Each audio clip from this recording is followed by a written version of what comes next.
Hey there, super sober heroes. It's your host, Sober Steve, the podcast guy, here with 1026 days of sobriety. For the last time in an intro, yes, after this, I will be caught up and ready to take on the world as I do some traveling and coaching and growth to help improve this podcast going forward. But with these intros ahead, I am still happy to report that there's many more things that I could think of that I'm grateful in my life for today.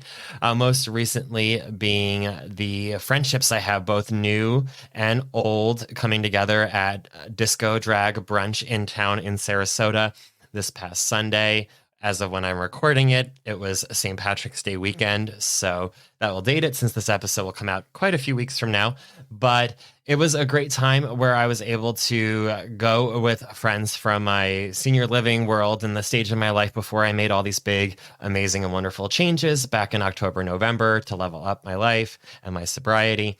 And in addition to being able to go with them to this event, I went with a friend that I was close with years ago that we've gotten back in touch with because of kickball. And I was able to know other people from between my church and Project Pride and kickball there. And it was nice being part of the queer community in Sarasota. I know that I've shared how that can kind of come and go at times, depending on your perception of it, because we're not a giant big city with these huge organizations that have events on a weekly or a daily basis. And we don't have like a huge gay club necessarily to call our own, but there are queer things going on in Sarasota, and there are queer people who are awesome that I'm connecting with.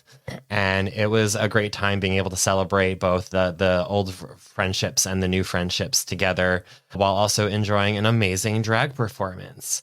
So with that, I am going to head over a little bit earlier than normal into my interview with Andy that I recorded over this past weekend. And the reason why I'm doing that is because a lot of the extra stuff that I'm sharing about or reflecting on, I'm actually going to reflect on after the episode interview, because it was information that he really got me thinking. After a couple other interviews, I began really noticing a trend with him that I wanted to dive into a little bit more. So make sure you enjoy this amazing interview with Andy, where we cross the space-time continuum of recording in both the Eastern time zone and the New Zealand time zone, and enjoy it. And then stick around afterwards while I reflect on some research I've done since my interview with him.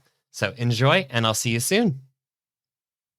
Hey there, super sober heroes. It's your host, Steve, here with Andy. Welcome to the show, Andy. Hi, how are you? I am doing well. I am glad that we were able to get our wacky time zone differences sorted out and get this recording set up. I know. It's because I live in the future. It's because Yes, you do. I You actually live are. in the future. Yeah, I know. It is right now tonight where you are. So how did today go over there in New Zealand? Oh, it was fine. I had a photo shoot and did content creation, and yeah, it was really cool. Got to collab with heaps of really awesome other creatives. So yeah, it was awesome. Then I'm making Heck, my job. yeah. Yes, if you were watching, you get to see Andy working on one of his projects while we do the recording. So it it is Focus. fun watching the crocheting. I know that I've tried to do that. I got a Woobles kit sometime in early sobriety, and I tried those, and it was not for me right now, but I love that you are doing it so efficiently as you can talk.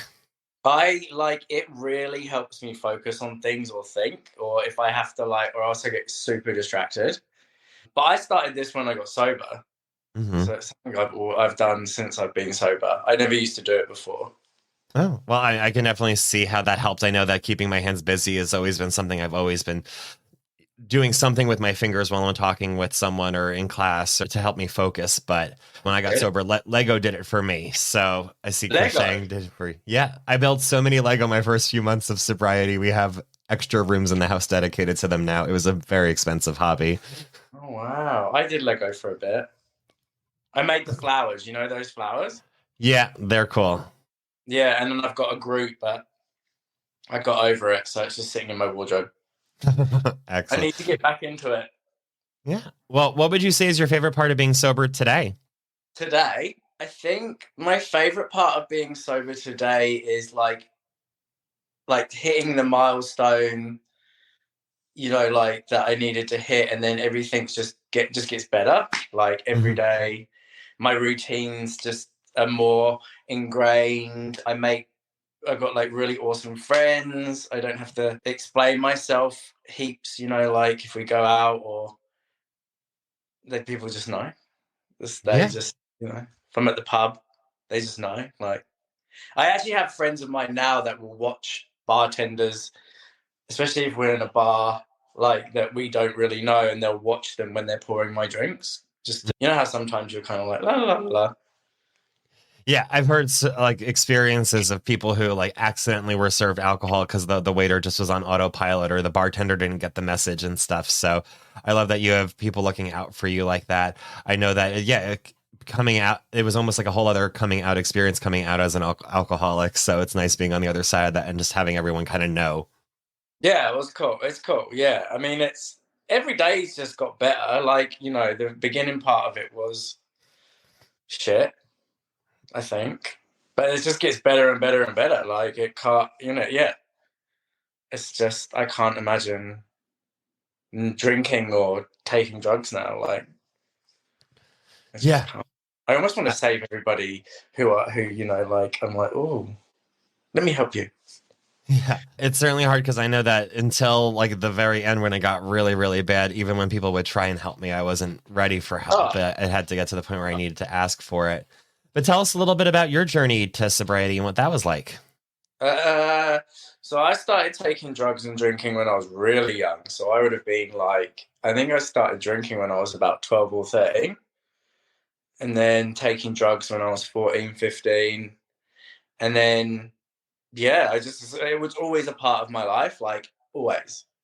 Go Hmm. to, you know, just I couldn't imagine my life not. It was just normal. But then the older I got, the more kind of I wouldn't say I even got into it. It was just I needed more and more and more to get the same effect, right? Hmm.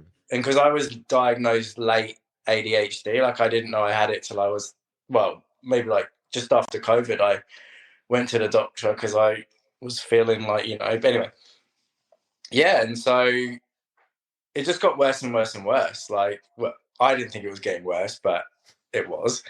And then I traveled the world and I thought, and I kicked drugs for quite a long time, but alcohol was still like a huge part of my life. And I would like, I've watched some of your podcasts about where you say, you know, like everything you did, you were thinking about like how you were going to drink, like how Hmm. alcohol was going to fit into everything, right? Yeah. Like even for me, like flying around, like because New Zealand's in the middle of nowhere, so you have to get flights for like 16 hours to Hmm. get certain places. And I was like, how am I gonna get enough alcohol before I get on the flight, and Hmm. then space out enough alcohol during the flight? You know, like it was just all consuming. But I was still turning up to work, still, you know, doing well. And then it just got to a point. I lost a friend of mine, and I just started really drinking like on my own, drinking bottles of vodka a day and just being really messy. And then the drugs started again, and yeah. And then something, you know, like you just have like that one horrendous experience, and you're kind of like, far out, I need to sort my shit out. Yeah. And thank you for sharing that. I can definitely relate to a lot of it. I remember even growing up in the States, knowing you were from the UK, there was a show that I would watch that from the UK called Skins. And it was basically a whole bunch of like teenagers just like doing lots of crazy drugs. And I was like, that's so cool. But I was That's like, no, how we that's grow not up. cool. That's how we grow up. Yeah. Yeah. Well, I grew up in the 90s. I'm 38. So when I was growing up, like taking E, going to raves, you know, we could go to the pub like when we were like 16, 17. If we just go to our local, like, yeah, it's real common. Mhm. But I think there comes a point where, you know, you are the crazy one. And that's just my whole identity was like, so I used to get called Patsy for a long time. Mhm. Oh my God, if my friends saw this now from AbFab because she was always Yeah. drunk. And like, I used to, and everyone was like, oh, it's just Patsy. He's just, you know, he is who he is. But looking back, like, that's kind of sad because it was just because I was always wasted. Yeah. and disconnected from the world. Hmm. Yeah. And you mentioned how hard it was at first or difficult. What tools or skills did you use when you were getting sober to help get you there and keep you there? Oh, so I was at, you get medically, they do the thing with the medicine to stop you from, you know, your body from crapping out. Yeah. So I had all that. Hmm. And then what happened after that? I don't know about you, but my memory is like from then is quite hazy at times. Hmm. Like I have to really Yeah. think about what happened because like my brain was so like screwed up, Hmm. like from coming off everything. So hang on. Oh, and then I went to see this counselor once a week. It was free through the hospital. And she was an Irish girl, and so we connected quite well. But, she was an Irish drug and alcohol counsellor in New Zealand, so I really connected with her. She really understood like where I'd come from, my background, and all of that. And yeah, she helped me through the initial part. And then what did I do? And then I just stayed sober, and I was lucky. I had good friends that were like, that had kind of, I had older friends. So in our friendship, my gay friendship group here, there's like a lot of expats, like, Hmm. but like a lot of them are in like some of my really close friends here, and they're in their early or mid 50s now.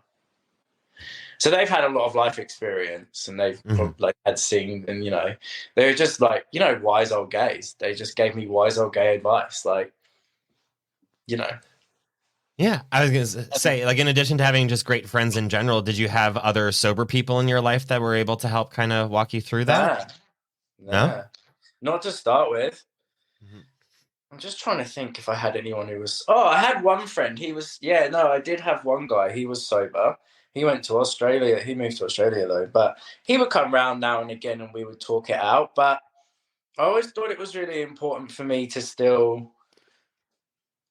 I got rid of a lot of friends Mhm. that they naturally dropped off, and then the friends that was left, they were always around, but I didn't realize that they were bowing out of parties earlier and, like maybe not inviting me for dinners because they knew that I wouldn't really eat and I'd just get drunk. So they were always there and they were always looking out for me. I just didn't give them enough time. Does that make Mhm. sense? Yeah. Like I was giving the wrong people the time. And these like, I mean, oh, it's just awful. I would say they were like my geeky mates. Like they would play Catan, and I thought they were boring at times and stuff like that. But actually, now it's like we play Catan and sit around on Sundays and have like potlucks, and you know, Yeah. yeah, That's awesome. And then I know you mentioned how in your active addiction, how losing a friend caused a lot of grief. I understand that's also something that you went through recently as well. yeah, yeah. You, So losing my mate initially, I think kickstart my friend before kickstarted the alcohol, like really ramped it up. Like the way he Mhm. passed away was not cool. And then my friend who at Christmas was like my best friend, Mhm. in the world. He wasn't sober, David. Like he's Irish, and we moved to New Zealand at the same time, and we actually met each other on Paddy's Day. So it's ironic that we're doing this today because this is being the day that Yeah. me, him, and my other friend met. So yeah, it's kind of crazy. I was thinking about it today, and he passed away at Christmas, and he was a big advocate for me to not drink. Mhm. So much so that he didn't speak to me for a whole year, and I don't remember him not talking to me. Mhm. So he just kind of watched me but he said he couldn't watch me do it to myself. So, and then he came back when I got sober. But yeah, he passed away at Christmas, and it was horrible. Mhm. And I thought I would, before it happened, I always used to say, if anything ever happened to him or our other friend, that would be it. I'd probably be off the I'd be off the wagon, like it's probably one of the only things I could think of that would really tip me over the edge. Yeah. And then it fucking happened. Mhm. And I was like, far out. So I definitely had moments, not while it was happening, but once the dust had all settled and I was on my own. Like, Mhm. when someone dies, everyone kind of, you're all together a lot, and Yeah. then and then because he was Irish, his family came over and took his body back, and then we had like 3 memorials for him, and once that had all happened and the memorial was over and I was on my own, that's when I started to really like think about drinking a lot. And I actually went to a pub and brought a drink and sat with it in the like corner of a pub and cried and people probably thought I was fucking nuts. And then I just like was like, do I really want to ruin my life? Like, is this really what he would want for me? And I just left it and got up and walked out. But that's Wow. when I realized that I was like, because when it was happening, I think people were worried I was going to fall off the wagon as well as mourning him. And I was trying to like make sure everyone knew that I was fine. Like, don't worry about me. Like, I've got this. And I suppose I did have it. But then when I was on my own, I don't think I was like personally processing. Do you ever name the alcohol demon? Do you name him? Mine's called Gary. Mine does not have a name like Gary. I know that I've used some interesting adjectives in therapy and coaching that they've called me out on for the way that I talk about my disease, but I've never named it like that. But yeah. Oh yeah, so mine's called Gary, Mhm. and I name him Gary. He's Mhm. my he's the well, I used to call him the alcohol demon, Yeah. and so he was having a field day. Mhm. He was like, "Yay, this is my in." So I had to have a little word with him. I think I didn't realize how much he'd snuck in, and Mhm. yeah, like yeah. But grief is grief, right? Like, it's passing, and now I just want to like do well, and I know that he would be proud of me, and you know, Yeah. good I for mean, that. so oftentimes that's the type of thing that a lot of us will think when we enter the rooms, or start getting sober of how could I get through the passing of this loved one or the end of this Mm. relationship or this huge change in my life. And thank you so much for being open to even sharing about how far it went for you. But from that moment that you like walked away from that drink in the pub, what did you do differently to kind of get that help or support that you might not have been willing to accept before when you were saying everything's fine? What did I do? I think I told people. Mm-hmm. So I know that when I hide things, that's not good. Like, if I hadn't have gone and told my mate, mine and his other, there was 3 of us. Like, what the gays are like. 3 Mm-hmm. amigos, me, him, and Elliot. Yeah. And now there's just me and Elliot. But yeah, I rang him and I told him like what had happened, and everyone's like, "Why didn't you ring me?" I was like, "Well, because I wasn't thinking, or else I wouldn't have done it." Everyone. And then I don't know. I don't go to the rooms. Mm-hmm. We don't really have them in New Zealand. Like, we don't have. We used to have like a gay one, but it was once a week. It's not a very big country, Mm-hmm. so a lot of people that are sober. I've got a lot more sober queer friends now, because since I've become sober and because I was such a messy bitch, people have been like, "Oh fuck, if he can do it," and then like reach out and say, "Oh, Andy, how did you?" I was like, give them the direction, the places to go, and yeah, I've got quite a few sober friends now, and we kind of just get together and talk a lot. And Yeah. we actually, we all go to the same parties. Like, this, it's tiny here. Yeah, it definitely helps going to when you go out to parties and things. I've learned like having someone sober, even if you're not like buddied up with them the entire time, just knowing that there's someone else in the room who won't be drinking, it makes you feel less alone. Take a pregnant girl. Just take your Uh, pregnant. Just be like, hey, yeah, join to a party.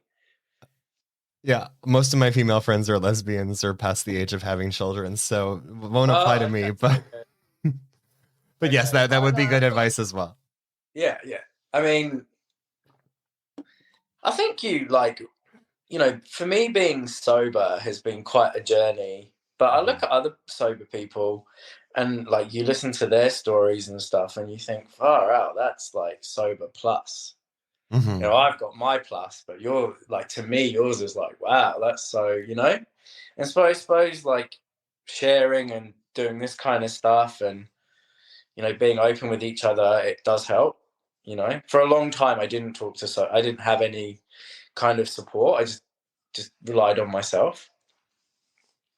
Yeah, I think that so I get oftentimes busy. we're drawn to just say like I can do it. It's not a problem. I was always raised with the mindset that being able to get through things or get over things by yourself means that you're stronger than if you had to ask for help, that it's almost a Yeah, sign of weakness. And so having to yeah, learn that as an adult in my sobriety, at least, that I'm strongest when I'm asking for help has been certainly a flip from the way that I was raised. yeah. I still don't really know how to. I still don't like asking for help. Like, I still like to think I can do it on my own. But when you've got good friends around you that have known you since from addiction into sobriety, they know. Like, Hmm. they're like, "What's going on, bitch?" Yeah. Like, "What's going on with you?" And Yeah. like being And in that, like, we don't fuck around. Like, we're like, "What the fuck is going on?" yeah. It's not soft. No one's. It's not a soft ask. Yeah. And in addition to having some sober friends that have you found locally, we also had the pleasure of meeting online. How did you get into or connected to a sober community online? Just googled it. I think Sober Babes. Do you know Sober Babes? Hmm. I brought his cup. Yeah, I have a cup. I have a shirt that I wear out sometimes. So yeah. He is a yeah. I loved his page because it was like, yeah, just because we're sober doesn't mean that we have to lose like being bad bitches, right? Hmm. So that was the first page, your page, obviously. I really Hmm. like that guy. Remember, I messaged you about that wee guy you had on. He was fascinating. Oh yeah, I've had The some older guy. amazing guests. Yes. I watched his. I really, really like. I really enjoyed. I found it. I just find it fascinating, and I think it's so important. Like when you get sober, right? The different generations and why and what has happened to them and the different things and the way the community like sort of deals with us. Not Yeah, I deals with us. definitely. Is that a bad Yeah. way of saying it? No, it makes sense. I mean, I've loved how it seems like we all have different specific things that happen during our stories, depending on what was going on in the world or how things have changed from like the 70s, 80s, 90s, aughts into now. And that's why I love having people of different lengths of recovery, because I have a lot of people on that have maybe just less than a year. And then I have Oh, some okay. people on that have decades and decades. And so you get to Yeah. see, though, at the end of the day, no matter whether someone's telling their story about getting sober in the 90s or getting sober in 2024, a lot of times we're able to all identify with the feelings that we're all having, even if the specifics of where we were or what we were doing might have been a little different depending on the times. Yeah. Yeah. Yeah. Because listening to him, it was like, wow, that would have been rough. Hmm. It's like you think you've got it tough, and then you listen to people, and you're like, far out. Yeah. Like, it's not. This is what I mean. Like, you can be happy about your day and your sobriety, and the fact that you just have to walk 10 minutes to work, and there's a beach right there, and you can't really, can't complain. Yeah. You can, but yeah, I think traveling is a big one as well. When you're going traveling and stuff and being sober, that's hard. Is it still hard? Because I know that you said traveling beforehand was so difficult with the mental gymnastics of how you can drink through the Oh, flights. How is traveling now sober? where have I been since I've been sober? Australia. I think it's fine because, like, with Instagram, you Mhm. can. So if I came to the States, right? Like, I've never been, but I'm pretty sure if I decided I wanted to go to like Chicago or someplace, I could jump online or message someone who I knew was sober and be like, "Where do you go? Who can you put me in touch with someone?" That's why your kind of page is quite good. I could just stalk your page and find someone. Yeah, Be I'm like, sure at "Hey, this point where do with I all go?" my guests, there'll be someone wherever you're going. Yeah, yeah, yeah. It's like, well, where do I go? Like, do you want to go for dinner or just connect with people in a different way? I'm not a huge fan of going to gay bars. Mhm. I think because I spent so many years in them, like from like 16 to when did I stop going? I haven't stopped. I'll still go, but I was in there every night when I was a kid, like just, and then I just kind of got over it. Like you can't hear people, you can't have a good conversation all the time. Like it's just about dancing, which is nice, but I think art galleries and cafes and like that kind of stuff is probably more where I'm at. But I think I thought I wasn't like that, so I fought against it hard. Well, I'm glad you've embraced it today. Yeah. And thank you so much for sharing a little bit of your story. It's been a pleasure, and we'll have to have you back. But in the meantime, how can listeners find you if they wanted to connect on Instagram or online? Oh, just on my Instagram. I will put your @ in the show notes so that people could follow you, okay? Yeah, that's all good. All right, excellent. Well, thank you so much, Andy. It's been a pleasure. You too. All right, and back to you, future Steve, and good luck on your blanket. Ta. Hey there, welcome back, Super Sober Heroes. It's Steve, and yes, during the interview, especially if you were watching, you really got to see Andy's ADHD and how he was able to knit the entire time he was talking. And it just made me think of so many of the different ways that I display my symptoms of ADHD and how I was diagnosed in college, which is later than most, but it was before I got sober, but it was like untreated and I never took medication for it. And so I did some research that I thought was funny or interesting because recently there was J9 who talked about their ADHD diagnosis and sobriety. We had Chad talk about it recently, and then Andy talks about it. And I'm seeing all these interviews I've been having recently talking about an experience that I can somewhat relate to, although it happened somewhat out of order. And upon doing some research, I found this great article at addictions.com that I will give you the highlights from so that you don't have to read it. Or if you want, I'll be sure to cite it in the show notes so you can read it as well if you'd like, with all the extra details and the super sciencey stuff that I'm trying to make sound in a way that makes sense for me, at least. So what I really found interesting is that 8.4% of children and 2.5% of adults are estimated to have ADHD. But meanwhile, when you look at addicts, 25% of people in recovery have a diagnosis of ADHD, which is a lot more than 8.4%. So it seems like we generally have it. Again, I'm not sure the science behind the correlation between the two in terms of the why. I am here to report that with the statistics, though, there definitely is something there, and it could be very likely the way that we try and self-treat because we don't have the diagnoses or we don't have the medication required to help tune it off. So we end up searching for other ways like alcohol to help turn things down. At least that's what my experience was like. 40% of children with ADHD, I also read, use alcohol, while 22% is the average of youths using alcohol that don't have the ADHD diagnosis. So it shows that even from a young age, and even with having a diagnosis, that you can be more likely to be drinking alcohol. And as your alcoholism progresses, often, I guess, so too does the chances that we'll be diagnosed with ADHD, because 25%, of people in recovery having a diagnosis, that's 1 in 4. That's a very large percent of people, if that statistic it translates to the way that I see it. And it just seems recently, at least with my guests as they're talking about it, that it definitely does, because about 1 in 4 guests that I'm talking to has been able to relate to that recently. The science that I do understand is that when you have ADHD, one of the side effects or things that happens with it is that you have a dopamine deficiency, and dopamine being like your happiness thing. You have trouble controlling that. You want to make it feel better, and we tell ourselves that alcohol can help that.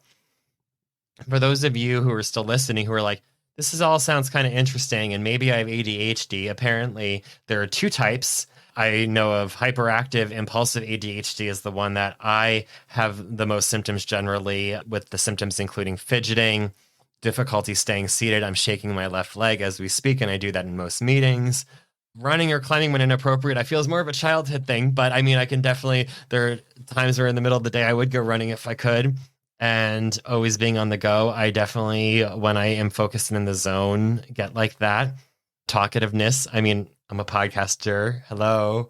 Interrupting conversations or blurting out answers is something that I've learned to control myself with, but it definitely was an impulse, especially with young little Steve, just like shouting out the answers in class all the time. My teachers would hate me, and difficulty waiting in line. That's why I pay for the fast pass today.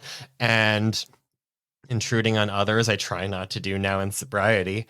But there's also the inattentive ADHD, which I can also have some of these symptoms, which include struggling to pay close attention to details or making careless mistakes. I do my best to edit these episodes perfectly, but occasionally there'll be a careless mistake I missed along the way, and that I'll try and catch and fix on the backside, but guilty. Difficulty staying focused on tasks or activities. What was I doing? No, I'm kidding. But it happens. Inability to listen during conversations. That's one thing I love about my coaching like tools and practice is that I have learned as an adult how to actively listen, as I think that many of you have seen as the episodes have aired and as I've gotten more comfortable interviewing people. I think a lot of that comes from the fact that I have also learned how to listen more attentively and more actively. But it's something that I had to learn. It's something that didn't come easy to me. And starting tasks and quickly losing focus, disorganization, and struggling to organize, avoiding or disliking tasks requiring sustained attention, often losing possessions. I always joke that it's because of all the alcohol and drugs that I did, but it could also be my ADHD as to why I'm constantly losing my shit. Not like my mental shit. I actually have that under control right now, and my emotional shit's pretty zen too. But I still lose my physical stuff all the time. ADHD. And forgetting to complete daily tasks like chores and errands. I have so many reminders and systems set in place so that doesn't happen to me. But without those reminders, I would be lost without my smart devices and my different to-do lists and systems that I've created in place to build around me to help for the fact that I do have ADHD, and it sounds like it's something that a lot of people have experienced in recovery. So I hope you enjoyed so much of Andy's interview. You know, there was so much more that he was able to share, especially or about grief, that I found was very powerful and I'm sure will help a lot of people. But the one thing that reached out to me, or that like left me chewing over the information long after I stopped recording and said goodbye to him, was the ADHD correlation between that and addiction. So if you have an ADHD diagnosis that you only got in sobriety, or if you just listen to all of these symptoms as well as the shares from these past couple episodes that have mentioned what their experiences was like, definitely recommend doing some research online into how to get treated for it, because I am not a doctor and I cannot diagnose you any more than I'm any other sort of expert that you should be taking life advice. These are all suggestions or ideas or things that I'm sharing with you that I found online that I will sort or cite so that you can verify and investigate yourself. But it is interesting and I'd love to talk about it more. So you can always reach out to me. My DMs are always open, as they say online. You can message me on Facebook. You can message or DM me on Instagram. I'm at Gay A Podcast pretty much everywhere. And you can also email me at steve@sobersteve.com. I appreciate you listening to another great episode of Gay A. And I do still have a few more interviews I've already recorded that I have coming up that I look forward to sharing with you when I return from Podcast Evolutions, and can update you on how that was in the intro. And until that time, just enjoy staying sober, friends. Bye.